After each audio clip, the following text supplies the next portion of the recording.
विष्णु की दशावतार शक्तियों का अंत करने का उद्देश्य लिए असुर कंस छल से धारण करता है वामन रूप। मामा कंस और बांधता है श्री कृष्ण को वामन शक्ति में। श्री हरि की ही शक्ति द्वारा श्री कृष्ण को करेगा वामन रूप धारण करने हेतु बाध्य। वामन अवतार के खंडन को और प्रबल करने हेतु असुर कंस खोज करता है दैत्य गुरु शुक्राचार्य की आंख। वही नेत्र है जिसकी हमें आवश्यकता है। और असुर राज कंस द्वारा किए जा रहे वामन शक्ति के दमन का दुष्परिणाम पड़ता है वृंदावन के बाल ग्वालों पर। ना रहेगी ज्ञान की पोथियां और ना रहेगा संस्कार। मुझे अभी अपना विवाह करना है, जिससे हो जाते हैं श्री कृष्ण चिंतित। अब किस प्रकार इस दुविधा से पार पाते हैं श्री कृष्ण। वृंदावन की बाल गोपालो, हो जाओ कुसंगी कुसंस्कारी। असुर कंस द्वारा किए जा रहे वामन शक्तियों के खंडन का दुष्प्रभाव बढ़ता जा रहा है वृंदावन के ग्वाल बालों पर। हमारे मार्ग में कोई आएगा तो उसे मुद्गल पड़ेगी, चाहे वो हमारे माता पिता ही क्यों ना हो। अब इससे पहले कि देर हो जाए, मुझे कंस के सधर्म को रोकना ही होगा, चाहे मुझे इसके लिए अपना जीवन ही क्यों ना देना पड़े।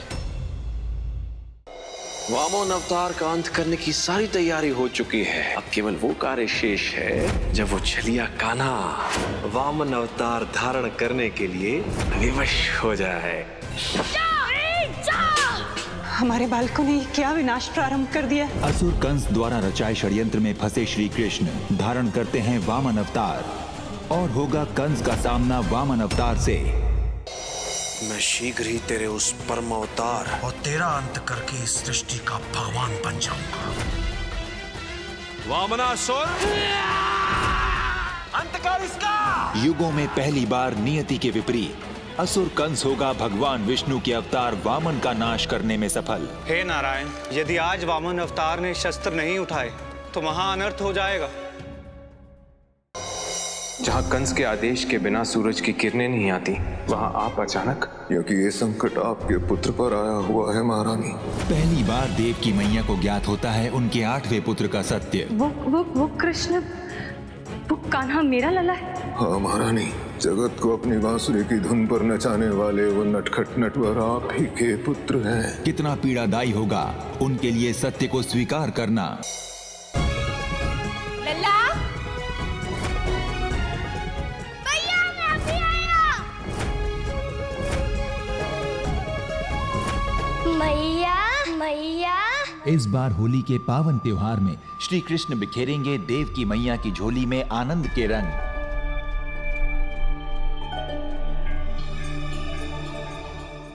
वृंदावन के ग्वालों, याद रखना, यदि तुम में से किसी ने किसी भी गोपी को रंग लगाया तो उसे लठ भी खाने पड़ेंगे। गोपी, हम ग्वाले इस बार लठमार होली खेलने के लिए तैयार हैं। बहुत दिनों पश्चात वृंदावन में आएगी होली के रंगों की बहार,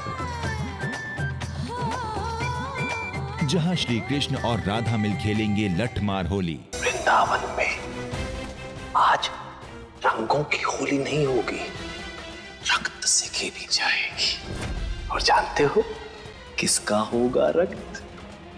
मेरे भांजे का। बहुत दिनों पश्चात वृंदावन में आएगी होली के रंगों की बहार, जहां श्री कृष्ण और राधा मिल खेलेंगे लठमार होली।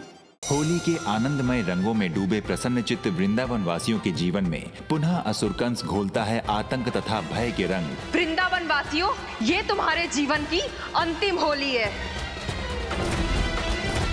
अरे मार डाला रे। तो ये अवश्य ही कंस की कोई चाल है। लगता है वो हमारे रंग में भंग डालना चाहता है। और अब आरंभ होगा असुर राज का पतन। नियति ने आपसे आपका सबसे बड़ा सत्य छुपाया है। नंद और यशोदा आपके वास्तविक माता पिता नहीं हैं, अपितु आपके वास्तविक माता पिता महाराज वासुदेव और महारानी देवकी हैं। कंस की कारागार में बंदी हैं और वर्षों से आपकी प्रतीक्षा कर रहे हैं, इस आशा में कि आप उन्हें कंस के अत्याचार से और कंस के कारागार से मुक्ति दिलाएंगे। श्री कृष्ण भेंट करेंगे अपने जन्मदाता देवकी और वसुदेव से।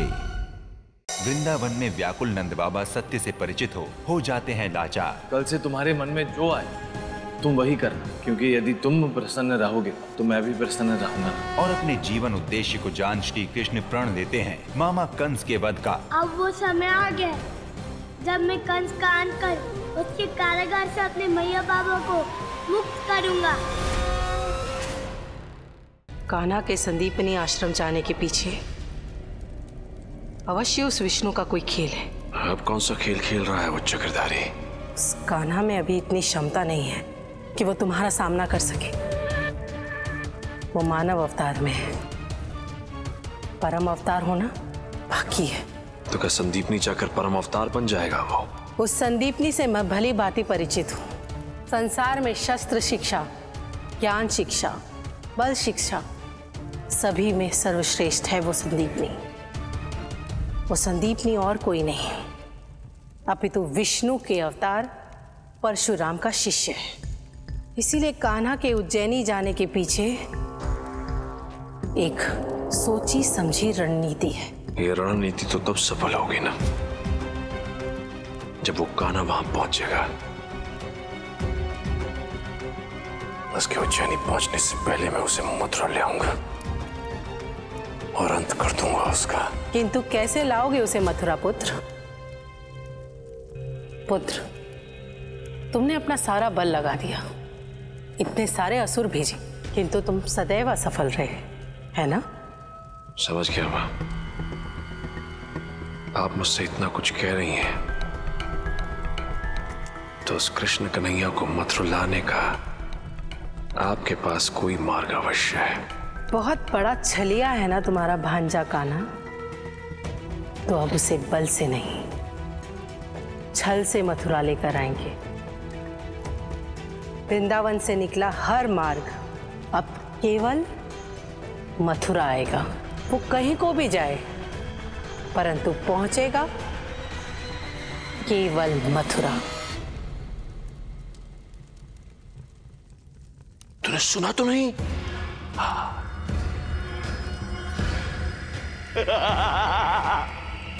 माता धनु की जय। लल्ला, ये प्रातः खा लेना और ये दोपहर में, ये दो और सुन, तू ठीक से खाना और अपना ध्यान रखना। हाँ मैया, मैं प्रातः 1 मटकी, दोपहर को 2 मटकी और संध्या को 3 मटकी माखन खाऊंगा। कान्हा, यदि माखन खाने से समय मिल जाए तो थोड़ी शिक्षा भी ग्रहण कर लेना। देख लो मैया, एक तो मैं तुमसे दूर जा रहा हूँ और दामू काका मुझे परेशान कर रहे हैं। दामोदर जी, शिक्षा देने के लिए तो वहाँ गुरुदेव है ना, किंतु मेरे लल्ला को भोजन कराने के लिए मैं नहीं हूं ना वहाँ। लल्ला, तू समय से माखन खा लेना। किंतु मैया, आश्रम में माखन कहाँ से आएगा? कान्हा, तुम माखन की चिंता क्यों कर रहे हो? मैं तुम्हारे साथ चल रहा हूँ ना। मैं प्रतिदिन वृंदावन से आश्रम माखन लेकर आया जाया करूंगा। ये देखो। एक काम करता हूँ मैया, मैं जाता ही नहीं हूँ।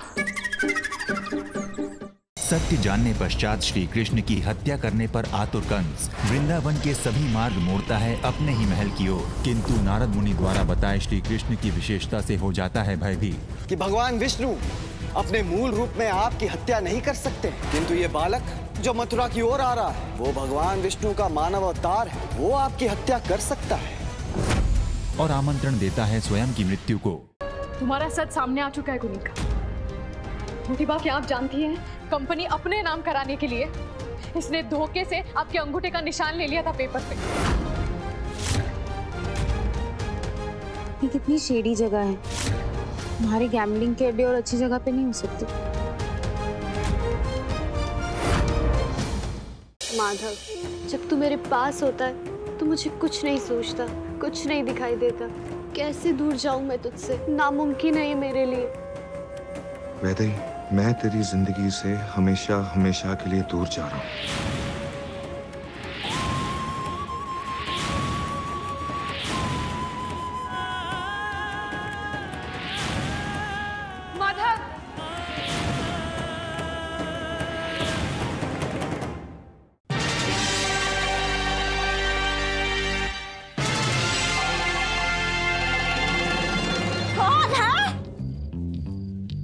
ज्यादा तो ना पी ली?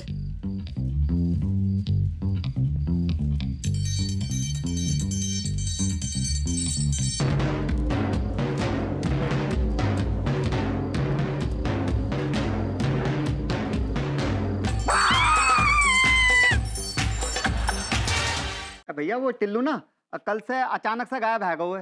अब हम क्या उसकी बीवी है जो जानकारी रखे कि कब आता है कब जाता है? इनसे पूछना आगे। यार वो देख टिल्लू को जूता यार। कौन बोल रहा है बे? कुंडली जानकर कुछ ना मिलेगा बेटा। एक बात कान के ढक्कन खोलकर सुन ले। तूने और उस तिवारी ने अपने नौकर टिल्लू को मारकर जहां दफनाया था वहीं उसी जगह झाकर कटी की झाड़ियों में 1 लाख रुपए थैले में भरकर रख दे। महाराज, हमें एक बात समझ में नहीं आ रही। यदि भद्रकाल का अंत हो गया है तो बेताल कहाँ गया? महारानी, बेताल अपने उचित स्थान तक पहुंच चुका है। सहस्त्र वर्षों से हम पुतलियां श्रापित हैं। हम अपने इस श्राप से मुक्ति चाहते हैं। अपनी मुक्ति चाहिए तो ठीक वैसा ही करो जैसा मैं कहता हूँ। आओ सब मिलकर निश्चित करें विक्रम और बेताल का अंत।